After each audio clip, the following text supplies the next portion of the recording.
Picture this. It's 8 in the evening. You've had a good day. You come home, you turn on the lights, because that's what a responsible adult does when the sun goes down. You cook something. You answer a few emails you didn't get to. You sit under the same warm, ordinary overhead light you've sat under every evening of your adult life. You are doing everything right, by every visible standard. The room is clean. The lighting is pleasant. Nothing about this evening looks like a mistake. And yet, somewhere inside you, a system that has run for hundreds of thousands of years, long before electricity, long before you had a say in the matter, has just been quietly told that it is still daytime. You didn't do anything unusual. You didn't stay up late. You didn't drink coffee at 9. You just turned on a light, the same light, in the same room that you turn on every single night. And a specialized set of cells in your eye, cells that don't help you see at all, just measured that light and reported straight to the master clock in your brain. Still daytime, hold off on the melatonin. So you have to ask the uncomfortable question.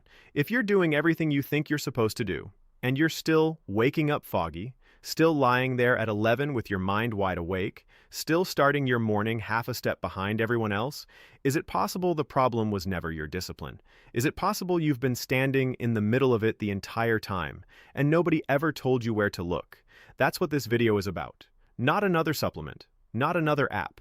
Something in your house, right now, that you have walked past 1,000 times without a second thought. If that's useful to you, subscribe, because this channel exists to find exactly this kind of thing and nothing else. Here is the entire problem in one sentence.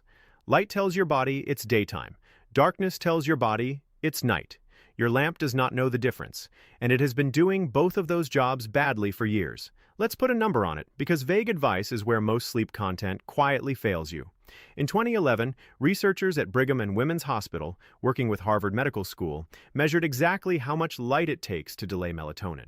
Not a bright office, not a stadium. 8 lux. That's roughly the brightness of a single dim reading lamp or an old-fashioned nightlight in a hallway. 8 lux was enough to measurably delay the rise of melatonin and shorten its duration. Now compare that to your actual evening. A typical living room, lit the way most living rooms are lit, sits somewhere around 100 to 200 lux. A kitchen with the overhead on, closer to 300. A bathroom vanity light, the one you flip on right before bed to brush your teeth, can run past 500. 8 lux was the threshold. You are living somewhere between 20 and 60 times above it, every single evening, without exception. This is not a one-night problem. One bright evening will not undo you. The damage isn't a cliff, it's a slope, and you've been walking down it for years without noticing the grade. Here's what that slope does over time. A slightly delayed melatonin rise, repeated every night, becomes a chronically shortened sleep window. That shortened window, repeated for months, becomes fragmented sleep architecture. Fragmented architecture, repeated for years, is what Russell Foster at Oxford has spent decades documenting as a driver of exactly the outcomes ambitious people fear most. Impaired glucose regulation, weakened immune function, and a measurable decline in next-day cognitive performance. None of it announced itself on any single night. All of it compounded quietly in a room you thought was just well lit. 10 years of this, and you're not dealing with one bad night's consequences. You're dealing with a decade of slightly late signals stacked on top of each other and calling it just how you are. Now, you might be thinking, fine, but I need the lights on. I have to cook. I have to see what I'm doing. I have small children, or a dog, or stairs I don't want to fall down. I can't just sit in the dark from 7 o'clock onward like it's some kind of monastery. That's completely fair, and it's exactly the objection worth taking seriously, because the answer was never to sit in the dark. It's to be specific about which light is doing which job, and for how long. Step 1. Identify your last 2 hours before bed and treat them differently than the rest of your evening, not the whole night. 2 hours. Step 2. Within that window, switch your primary light source to something warm rather than cool. Not blue light glasses, not an app, the actual bulb. A warm bulb around 2700 Kelvin produces a fraction of the melatonin suppression of a cool white LED at the same brightness. This is the single highest leverage swap available to you, and it costs less than a coffee. Step 3. Lower the light physically. A lamp at eye level or below does far less damage than an overhead fixture flooding the whole room from above, because it's about the angle the light hits your eye, not just the color. Step 4. Treat the bathroom as its own separate problem.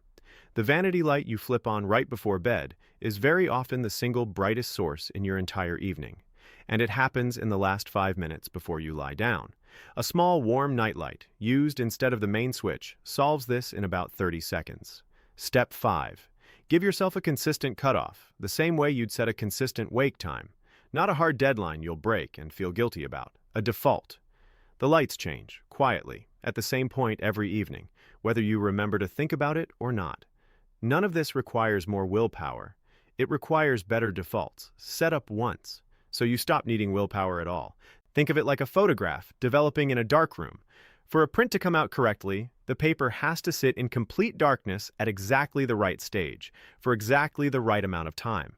Expose it to light one moment too soon, even briefly, even by accident, and the image doesn't fully ruin itself in some dramatic way. It just comes out a little duller than it should have, a little less resolved. Do that every single time you develop a print, and you'll start to believe that dull, slightly foggy results are simply what your prints look like.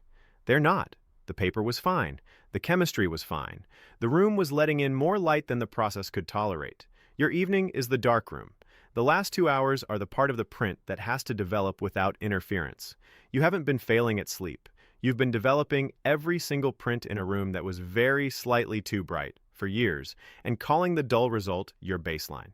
So here's where that leaves you. Identify your last 2 hours. Warm the bulb, lower the light, fix the bathroom, set a consistent cutoff. 5 steps, none of them dramatic, all of them things you do once and then simply live inside of.